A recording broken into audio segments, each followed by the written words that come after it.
Hello friends, జీవితంలో ఎంత వేగంగా ఎదిగామనే కంటే కూడా ఎంత ఎదిగినా ఎంత ఒదిగి ఉంటామనేది చాలా ముఖ్యం. అదే సమయంలో నోటి మాట కూడా అంతే ముఖ్యం. పొరపాటున నోరు జారినా, ఉద్దేశపూర్వకంగా మాట్లాడినా, అనాలోచితంగా మాట్లాడినా ఆ నష్టం చాలా ఉంటుంది. సరిదిద్దుకునే లోపే జరగాల్సిన డ్యామేజ్ జరిగిపోతుంది. అది సరిగ్గా బీజేపీ ఎంపీ తేజస్వి సూర్యకు సరిపోతుంది.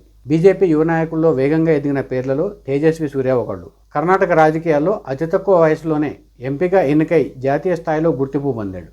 అయితే ఎంత వేగంగా ఎదిగాడో అంతే వేగంగా వివాదాల్లో నిలిచాడు. ఘాటు వాక్యాలు, దూకుడు రాజకీయ శైలి, సోషల్ మీడియాలో చురుకుదనం ఆయనను అప్పుడప్పుడు వార్తల్లో నిలిపాయి. కొన్నిసార్లు డ్యామేజ్ చేశాయి, కొన్నిసార్లు పార్టీకి నష్టం కలిగించాయి కూడా. తాజాగా లోక్సభలో డీలిమిటేషన్ బిల్లు అంశంపై మాట్లాడుతూ ఏపీ తెలంగాణ రాష్ట్ర విభజనను భారత్ పాకిస్తాన్ విభజనతో పోల్చారు. ఈ వ్యాఖ్యలు రెండు తెలుగు రాష్ట్రాల్లో దుమారం రేపాయి. ఈ వ్యాఖ్యల పట్ల తెలంగాణలో తీవ్ర నిరసన వ్యక్తమైంది కూడా. ఇవే కాదు, గతంలోనూ ఆయన పలు వివాదాల్లో చిక్కుకున్నారు. ఈ నేపథ్యంలో తేజస్వి సూర్యకు సంబంధించిన కొన్ని అంశాలు తెలుసుకుందాం. తేజస్వి సూర్య అసలు పేరు లక్ష్య సూర్యనారాయణ తేజస్వి సూర్య. 1990 నవంబర్ 16న కర్ణాటకలోని బెంగళూరులో పుట్టారు. తల్లిదండ్రులు రమ, ఎల్ఏ సూర్యనారాయణ.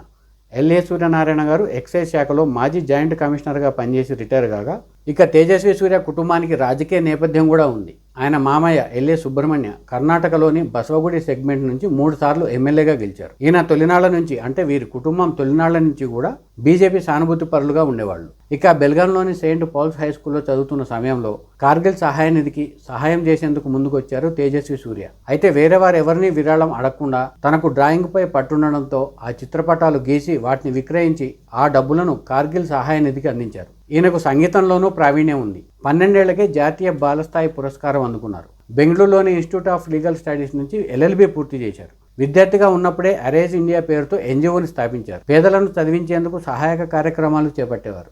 ఆ తర్వాత ఇండియా ఫ్యాక్ట్స్ అనే సంస్థలో కొన్నాళ్ల పాటు పనిచేశారు. ఇక కాలేజీలో చదువుతున్న సమయంలోనే ఏబీవీపీలో చురుగ్గా ఉండేవారు.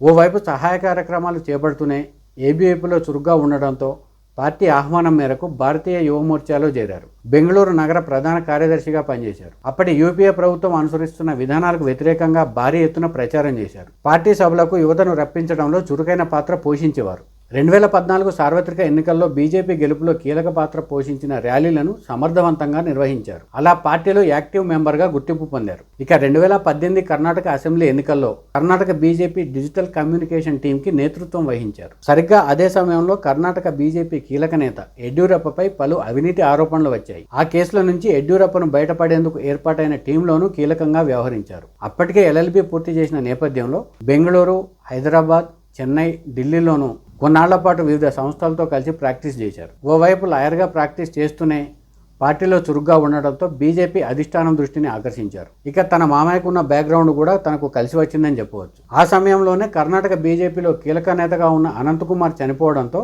2019 ఎన్నికల్లో బెంగళూరు సౌత్ నుంచి తేజస్వి సూర్యకు పోటీ చేసే అవకాశం వచ్చింది. వాస్తవానికి ఈ సీటు విషయంలోనూ పెద్ద వివాదమే తలెత్తింది. అనంతకుమార్ చనిపోయిన తర్వాత ఆయన భార్యకు టికెట్ ఇవ్వాలని బీజేపీ మొదట నిర్ణయించింది.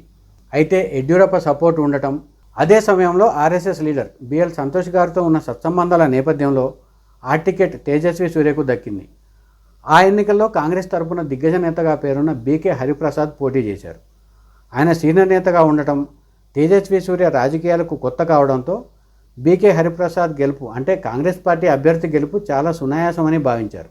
వాస్తవానికి బెంగళూరు సౌత్ బీజేపీ కంచుకోట అయినప్పటికీ బీకే హరిప్రసాద్ దాటికి తేజస్వి సూర్య నిలబడలేడనే ఒపీనియన్ రావడంతో చాలామంది తేజస్వి సూర్య గెలవలేడని సందేహాలు వ్యక్తం చేశారు కూడా. అయితే ఓవైపు పార్టీ సపోర్ట్తో పాటు యువతను ఆకట్టుకునే విధంగా ప్రత్యేకంగా సభలు నిర్వహించడం, ఓటర్లను నేరుగా కలిసేందుకు ప్రాధాన్యం ఇవ్వడం, అప్పటి వరకు ఎలాంటి రిమార్కులు లేకపోవడం, పబ్లిక్ ఎక్కువగా ఉండే ప్రాంతాలకు వెళ్ళి ప్రచారం చేయడంతో పాటు తాను గెలిస్తే తన సెగ్మెంట్లో ఎలాంటి డెవలప్మెంట్ ప్రోగ్రామ్స్ చేస్తారనేది మేనిఫెస్టోగా రూపొందించి అందించారు. అలా యువ ఓటర్లను ఆకర్షించారు తేజస్వి సూర్య.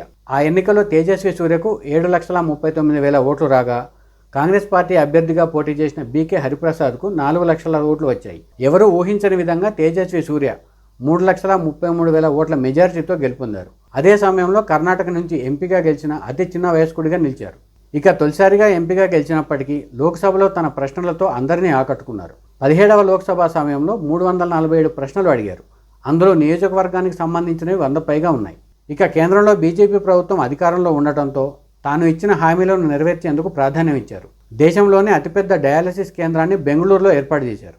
బెంగళూరు మెట్రో, పబ్లిక్ ట్రాన్స్పోర్ట్ అభివృద్ధిలోనూ కీలక పాత్ర పోషించారు. Bengaluru outer ring road phase 3 ప్రాజెక్టులు సాధించారు. 2019 నాటికి బెంగళూరు సౌత్లో 14 జన ఔషధి కేంద్రాలు ఉండగా గత 7 ఏళ్లలో ఆ సంఖ్య 112కు పెరిగింది. అంటే తక్కువ రేటుకే మెడిసిన్స్ దొరికేలా ఏర్పాట్లు చేశారు తేజస్వి సూర్య.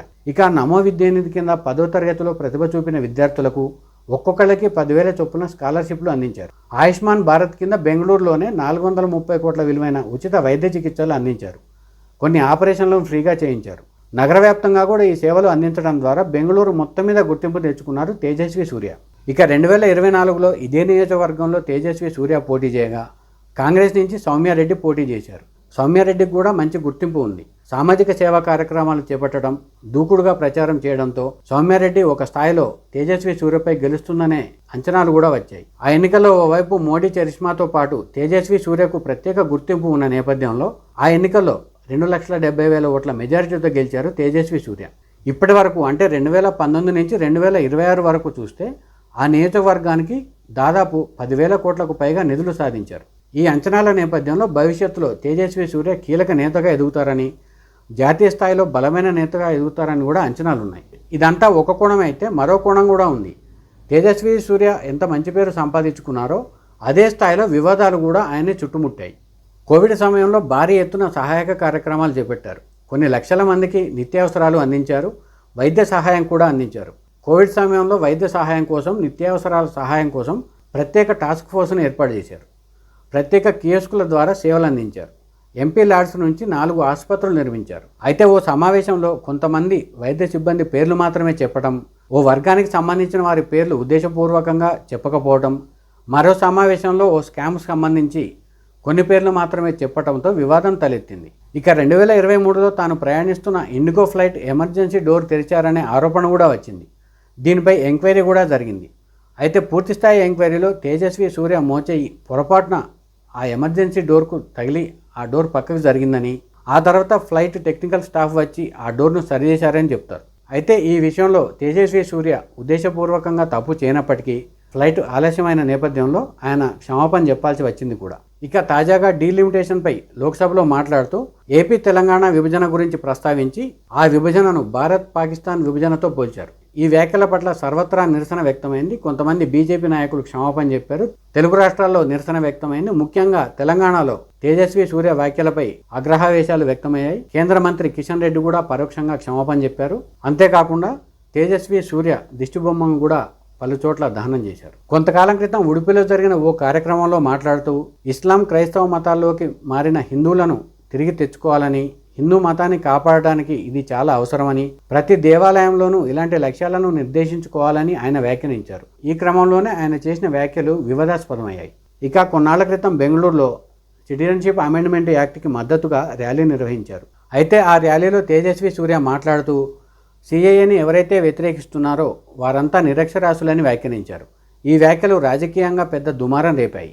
ఇక తేజస్వి సూర్య వివాహం విషయానికి వస్తే 2025 మార్చి 6న singer, classical dancer Shivashri Skanda ప్రసాద్ను వివాహం చేసుకున్నారు. బెంగళూరులోని కనకపుర రోడ్లో ఉన్న ఓ ప్రైవేట్ రిసార్ట్లో కుటుంబ సభ్యులు, సన్నిహితుల సమక్షంలో ఈ వివాహం సాంప్రదాయబద్ధంగా జరిగింది. ఈ వేడుకకు సంబంధించి తేజస్వి సూర్య మాట్లాడుతూ తన రిసెప్షన్కు వచ్చేవారు తన కోసం ఫ్లవర్ బొకేలు, డ్రై ఫ్రూట్స్ బౌల్స్ తేవద్దని, వాటిల్లో ఎక్కువగా వృధా అవుతుందని, ఆ డబ్బును ఇతర సహాయక కార్యక్రమాలకు వినియోగించాలని కోరారు. మొత్తం మీద రాజకీయాల్లో తేజస్వి సూర్య ఎంత వేగంగా ఎదిగారో అంతే వేగంగా ఆయన చుట్టూ వివాదాలు కూడా వస్తున్నాయి. మరి ఇప్పటికైనా తన తొందరపాటు వ్యాఖ్యలను, తొందరపాటు చర్యలను సరిదిద్దుకుంటారో లేదో చూడాలి. ఇవి తేజస్వి సూర్యకు సంబంధించిన అంశాలు.